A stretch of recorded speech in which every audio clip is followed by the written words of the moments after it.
So, why is the Jehovah's Witness organization not requiring their members to record time? Can't say for certain, but there's always an ulterior motive if you would ask me. I've gotten some really good comments, and I think that I'll go through some of them. Firstly, I wanted to point out it takes 10,300 hours for one baptism. That is a lot of volunteer work for one person to do, just to get one person to become baptized into the organization. That's why I said it's an exercise in futility. Let's get on to the comments. Hours going down, and they're hiding it because this religion tries to boast on anything, so the numbers must not be looking good. I agree. I think that is part of it. And we could be looking at one of those situations when there's more than one reason as to the reasons that they're doing what they're doing. They always have motives behind their moves. Mormons also stop reporting things that are embarrassing too. Closing time. Kingdom halls are closing, so you can't stay here. A little doom and gloom for you. Perhaps they're stirring the pot a little, letting the rank and file speculate that this could signal the imminent ending of their ministry. I would not be surprised. I don't put anything past their creepy organization. This is a very good point to remember. Everyone in the congregation will still know if your face is at the field service group or not. So if the gossip goes around that you never go out, you still won't be good enough to carry a mic, do the sound, or have other privileges. Remember, their organization is a business. So just like at your job, when you go to your job, if you want, to get a raise, you've got to do the really hard work. You've got to somehow make your face known. You've got to show up every day earlier than other people. Like, you've got to put too much work in. But it's similar with the organization. You have to make sure you're at every meeting on time. You have to make sure you're participating in the meetings, that you're going out in field service. You're doing all of the things that shows you are worthy of those privileges. So that'll never stop. They still got you somehow. Keep going. I think we're on to something here. It will make the ratio look much better as far as hours it takes to get someone to baptism, but also removes any incentive to even want to go out in field service for publishers. No more low-hour publishers. I think it's a mistake they will regret. It seems like the wheels are falling off. I really do think that you've touched on something.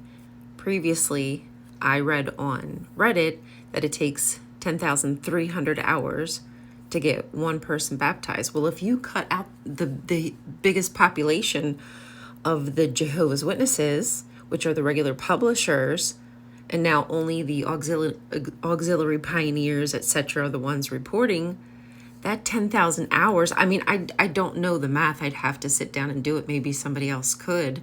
But that's going to go down way below half, I'd think, right? That's going to look far better for their numbers. Bingo bango. Now, this is why I think it could be a possibility. There's more than one thing at play here as to reason why they're not requiring the numbers to be reported.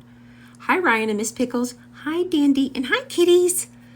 These reports have been fudged for years anyway. Well, that is true. We're getting an average here, right? I think it has to be some kind of legal move. If the law asks about a certain publisher, they can deny knowing how long she was roaming in a neighborhood or something like that. Honestly, Dandy, think about it. Because right now, we can kind of pinpoint where people are, because the Jehovah's Witnesses record all that private data that other countries have said, you need to stop writing down who's home, how many people are home, when you're stopping at their house. You can't be doing that. So that was kiboshed in other countries. And I think that people are becoming aware that that data is recorded here. So if they're sending out pedophiles, which we know that they are allowing, they're covering up abuse, and they're allowing these pedophiles to go out into neighborhoods and knock on people's doors, you can pretty much trace where they're going. And as I've talked to friends this morning, what if a child opens that door? Okay, so maybe that person is with somebody at that time, but they could come back later to start a Bible study. The person at the door wouldn't know any better. The person at the door wouldn't say, hey, aren't you supposed to be here with somebody else? They're not going to know that rule. This is not a good idea for the Jehovah's Witnesses, all the information they've been recording.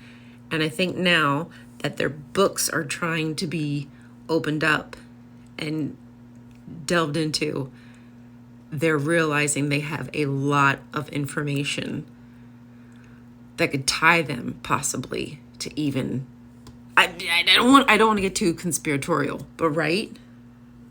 If cases are popping up in certain places, I mean, I don't know.